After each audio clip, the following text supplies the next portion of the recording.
ಸ್ವಾಗತ ಮಾಡುತ್ತಾ ಮೊನ್ನೆ 13 ತಾರೀಕು ನಡೆದಂಥ ಕಾಂಗ್ರೆಸ್ ಪಕ್ಷ ಕಚೇರಿ ನಡೆದಂಥ ಒಂದು ಘಟನೆ ಬಗ್ಗೆ ಇವತ್ತು ರಾಜ್ಯದ ಜನತೆಗೆ ಮತ್ತು ಕಾಂಗ್ರೆಸ್ ಪಕ್ಷ ಶಾಸಕರಿಗೆ ಕಾಂಗ್ರೆಸ್ ಪಕ್ಷ ಧುರೀಣರಿಗೆ ನಾನು ಕ್ಲಿಯರ್ ಮಾಡಲಿಕ್ಕೆ ಪತ್ರಿಕಾಗೋಷ್ಠಿಕರಿದ್ದೇನೆ.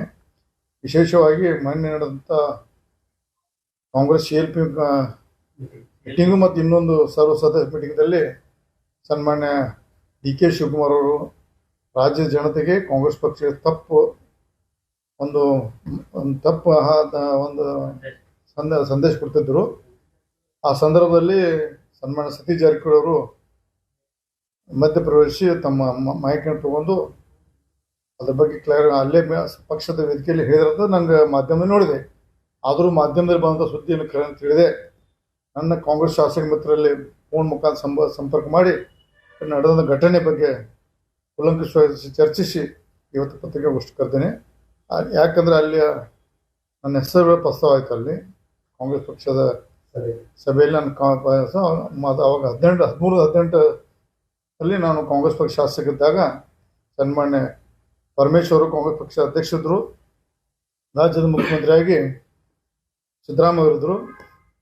ಆ ಸಂದರ್ಭದಲ್ಲಿ ಬೆಳಗಾವಿ ಜಿಲ್ಲೆಯ ಕಾಂಗ್ರೆಸ್ ಪಕ್ಷ ಕಚೇರಿ ಕಟ್ಟಡಕ್ಕೋಸ್ಕರ ಒಂದು DK ಶಿವಕುಮಾರ್ ಅವರು ವೇದಿಕೆ ಮುಖಾಂತರ ದಿಲ್ಲಿಯ ನಾಯಕರು ಮತ್ತು ಕಾಂಗ್ರೆಸ್ ಪಕ್ಷದ ಎಲ್ಲ ಕಾಂಗ್ರೆಸ್ ಶಾಸಕರು ಮತ್ತು ಅಲ್ಲಿ ಮುಖಂಡರ ಮುಂದೆ ಈ ಕಟ್ಟಡ ಆಗಲಿಕ್ಕೆ ಶ್ರೀಮತಿ ಲಕ್ಷ್ಮೀ ಹೆಬ್ಬಾಳ್ಕರ್ ಕಾರಣ ಅಂತ ಒಂದು ಸಂದರ್ಭ ಪದೇ ಪದೇ ಹೇಳ್ತಿದೆ.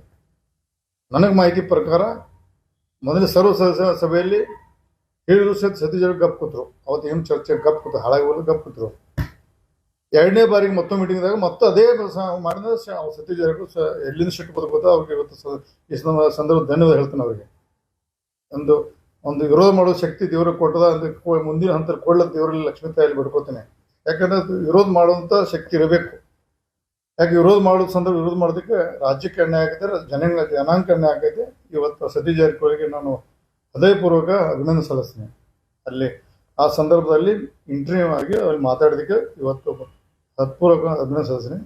ಆವಾಗ ವೇದಿಕೆ ಮೇಲೆ ಹೋಗಿ ಶಿವಕುಮಾರ್ ಅವರ ಕೈಯಲ್ಲಿದ್ದಂಥ ಮೈಕ್ ತಗೊಂಡು ಇಲ್ಲಿ 13-18 ನಡೆದಂಥ ಕಾಂಗ್ರೆಸ್ ಪಕ್ಷದ ಕಚೇರಿ ಯಾರ ಮುಖಾಂತರ ಹೆಂಗಾಯ್ತು ಸವಿಸ್ತಾರವಾಗಿ ಹೇಳಿದ್ರತ್ತೆ. ಅದರಲ್ಲಿ ಮೇನ್ ಆವಾಗ ಶ್ರೀಮತಿ ಲಕ್ಷ್ಮೀ ಹೆಬ್ಬಾಳ್ಕರ್ ಅವರು ಕಾಂಗ್ರೆಸ್ ಪಕ್ಷದ ಜಿಲ್ಲಾಧ್ಯಕ್ಷರಿದ್ದರು. ಅವ್ರು ಒಂದು ನೈತಿಕ ಅಧ್ಯಕ್ಷರಿದ್ರು ಅಷ್ಟೇ. ಆರ ಕಟ್ಟಡ ನಿರ್ಮಾಣ ಮಾಡಲಿಕ್ಕೆ ಸನ್ಮಾನ್ಯ ಪರಮೇಶ್ವರ್ ಅವರು, ಮುಖ್ಯಮಂತ್ರಿ ಅವರು, ಸಿದ್ದರಾಮಯ್ಯ ಅವರು, ಆವಾಗಿನ ಲೋಕೋಪಯೋಗಿ ಸಚಿವರಾದ ಮಹದೇವಪ್ಪ, ಇಡೀ ರಾಜ್ಯದ ಒಂದು ನಿರ್ವಹಣಾ ಸಮಿತಿ ಅಂದರೆ ಕಟ್ಟಡ ನಿರ್ಮಾಣ ಸಮಿತಿ ಅಧ್ಯಕ್ಷ ಮಾಡಿದ್ರು ಅವರು. ಈ ಭಾಗದ ಬೆಳಗಾವಿ ವಿಭಾಗ ಮತ್ತು ಮೈಸೂರು ವಿಭಾಗ ಎರಡು ವಿಭಾಗಕ್ಕೆ SC ಮಹದೇವಪ್ಪನ ಕಟ್ಟಡ ನಿರ್ವಹಣೆ ಮತ್ತು ಹಣ ಕ್ರೋಢೀಕರಣ ಮತ್ತು ಇನ್ನು ಅನೇಕ ಎಲ್ಲ ವಿಚಾರಗೋಸ್ಕರ SC ಮಹದೇವಪ್ಪನ ಕಮಿಟಿ ಅಧ್ಯಕ್ಷ ಮಾಡಿದರು. ಆವಾಗ ನಾನು MLA ಇದ್ದೆ. ನಮ್ದೊಂದು ಗ್ರೂಪ್ ಆಗಿ ಒಂದು ಲಕ್ಷ್ಮೀ ಹೆಬ್ಬಾಳ್ಕರು ನಮ್ಮ ಟೀಮ್ ಆಗಿ ಕೆಲಸ ಮಾಡಿದ್ರು ಪಕ್ಷದ. ನಾನು ಮಂತ್ರಿ ಇರಲಿಲ್ಲ, ಸತೀಶ್ ಜಾರಕಿಹೊಳಿ ಮಂತ್ರಿ ಇದ್ರು ಅವರು. ಅವಾಗ ನಾವು ನಾನು ಚಿಕ್ಕವನದ ಕಾಂಗ್ರೆಸ್ ಪಕ್ಷದ ಒಂದು ನಿಷ್ಠಾವಂತ ಕಾರ್ಯಕರ್ತ ಕೆಲಸ ಮಾಡಿ ಶಾಸಕನಾಗಿ ಆ ಸಂದರ್ಭದಲ್ಲಿ ಬಹುಶಃ 4ನೇ ಬಾರಿ ಶಾಸಕ, 5ನೇ ಬಾರಿ ಶಾಸಕ ಇದ್ದೆ.